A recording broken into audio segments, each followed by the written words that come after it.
Olha, eu queria começar lendo um trechinho do Catecismo da Igreja Católica. Aqui no parágrafo 391, diz o seguinte: por detrás da opção de desobediência dos nossos primeiros pais, há uma voz sedutora oposta a Deus, a qual, por inveja, os faz cair na morte. A Escritura e a tradição veem neste ser um anjo decaído chamado Satanás ou Diabo. Segundo o ensinamento da Igreja, ele foi primeiro um anjo bom, criado por Deus, e, de fato, o diabo e os outros demônios foram por Deus criados naturalmente bons, mas eles, por si, é que se fizeram maus. Eu queria começar com esse trecho, Padre Duarte, porque o que acontece? Nós estamos vivendo no século XXI.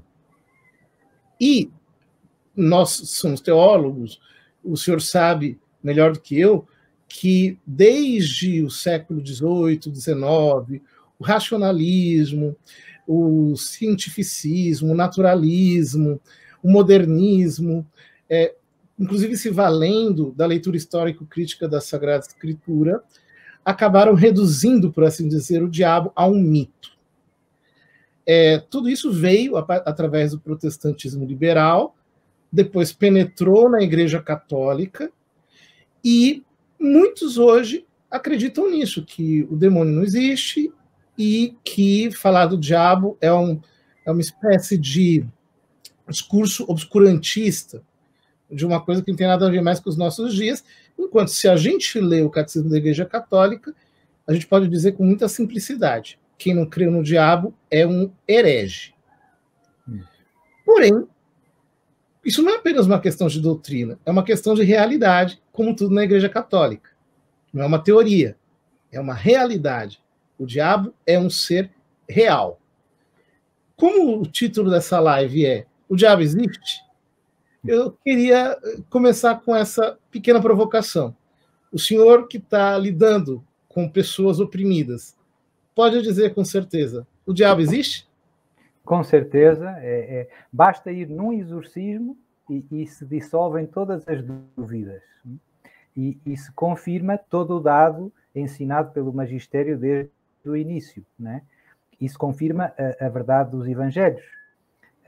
Estes últimos 300 anos, ou um pouco mais, tem havido esse movimento todo da crítica histórica e já passam mais de 300 anos, e o que é que essa crítica tem levado? Tem conduzido sempre à mesma conclusão, do ponto de vista teológico, que os evangelhos são credíveis, né? Portanto, digamos assim, os inimigos da fé acabaram fazendo um bom serviço ao magistério da Igreja e à fé dos crentes, porque são 300 anos tentando minar a credibilidade histórica dos evangelhos, e depois de tanto tempo sempre se confirmou que os evangelhos são credíveis do ponto de vista histórico. E agora não vamos fazer a lista, mas tem um montão de descobertas também arqueológicas que têm confirmado a precisão histórica dos evangelhos. E nos evangelhos, se nós pegarmos, uma das atividades frequentes de Jesus são os exorcismos. Mais frequente até que no Antigo Testamento. A figura do demónio no Antigo Testamento está presente, mas não com a mesma abundância dos evangelhos. Jesus é aquele que, no fundo, desmascara o demónio e que destrói o seu reino, basicamente, né? Portanto, um teólogo ou um exegeta honesto, se tiver em conta tudo o que se foi dito nos últimos séculos, não pode não atestar a historicidade dos exorcismos de Jesus e a eficácia dos exorcismos de Jesus. É inegável. Infelizmente, às vezes, as coisas, como é que eu vou te explicar? Há algumas modas teológicas que entram nos seminários e que quase que ganham raízes, apesar de não terem grande fundamento e nem validade científica. Por exemplo, exegetas que têm méritos em alguns pontos, mas que, no fundo, envenenaram muito a exegese católica. eu diria Bultmann. Bultmann marcou muito toda a exegese, mas a exegese católica de uma maneira ainda bastante permanente. E como é que eu vou te explicar? Se calhar em círculos mais especialistas, de grandes especialistas, já está ultrapassado em tanta coisa, mas a grande maioria dos, digamos, dos estudiosos das escrituras ainda está um pouco atrasado, né? Ainda casou com aquela moda e ainda tem esperança que seja a melhor leitura. E no fundo os estudos mostram que não tem muito fundamento, não é? É verdade que o progresso das ciências, digamos assim,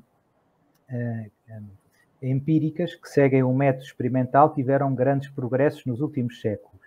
Isso explicou um conjunto de fenómenos que, se calhar, em alguns momentos no passado, foram erroneamente atribuídos ao demónio. E agora a gente percebe que existem muitas doenças mentais e tudo isso. Tudo isso é verdade e tudo isso não é para deitar fora. Mas isso não anula o facto de que existem os anjos, que são seres pessoais, que alguns deles livremente se recusaram a servir a Deus e o seu plano, e a partir desse momento se tornaram maus, digamos assim. E isto é uma verdade até definida dogmaticamente, penso que no século XII. E, portanto, pertence à fé católica. É uma verdade que Deus nos revelou. E pronto, e por isso temos até festas litúrgicas para alguns anjos, não é? O anjo da guarda, para São Miguel, São Gabriel, São Rafael. E os anjos têm também no Novo Testamento e em toda a história da salvação têm um papel especial em ser mensageiros e também ajudam os homens a realizar o plano de Deus, não é? No Novo Testamento também a presença dos anjos é muito forte e eu diria até, sobretudo, no Apocalipse, a gente vê, não é, que os anjos estão muito presentes, mais do que o que nós pensamos, né? Nesta aventura dos homens com Deus, digamos assim. Pronto, e depois os exorcismos confirmam todas estas verdades que nós sabemos, graças ao que Deus nos quis revelar e que a Igreja fielmente transmite e ensina, e vemos isto, vemos um ser que é inteligente, que é livre, que quer, no fundo, dentro do que consegue e do que Deus permite, quer anular o plano de Deus para nós e o desígnio de Deus para nós. Portanto, é a palavra diabo significa literalmente aquele que se atravessa, que se joga no meio, não é? Portanto, é este que tenta impedir, digamos assim, a vocação a que somos todos chamados pelo batismo de sermos santos, né, em Cristo, né? E pronto, e faz o melhor que pode. Deus permite essa atividade diabólica que para nós vai permanecer sempre um pouco misteriosa. Porque é que Deus permite ao demónio tanta margem de manobra? Mas sabemos que se Deus permite é porque daí pode tirar grandes bens também para a nossa santificação, para o nosso crescimento nas virtudes pelas quais nos identificamos com Cristo, se realiza a nossa configuração com Cristo.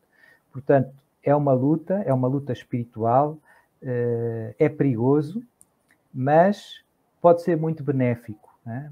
Para a nossa união com Cristo, com Deus, para a nossa santificação e salvação.